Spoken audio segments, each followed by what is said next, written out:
Tërmeti 6.2 ball në Stamboll, reagon presidenti Erdogan.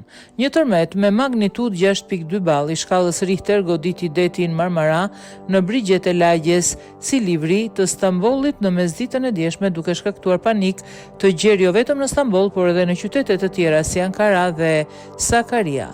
Epicendra e tërmetit, sipas Departamentit të Tërmeteve të Presidencës së Fatkeqësive dhe Emergjencave AFAD, ndodhej në det pranë Silivrit. Presidenti i Turqisë, Recep Tayyip Erdogan, reagoi menjëherë pas lëkundjeve duke shprehur solidaritetin e tij me qytetarët. U përcjell qytetarëve tanë dëshirat e mia për një shërim të shpejtë, po ndjekim nga afër zhvillimet, tha ai në deklaratën e tij bërë publike të botuar nga CNN-i turk. Ministri i Transportit dhe Infrastrukturës bëri të ditur se inspektimet paraprake nuk kanë zbuluar dëme të dukshme në infrastrukturën kritike të vendit.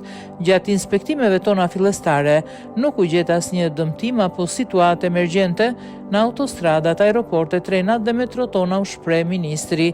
Lëkundjet u ndjen edhe në kryeqytetin Ankara, duke shkaktuar shqetësim në mesin e qytetarëve që dolën jashtë ndërtesave për të kërkuar siguri.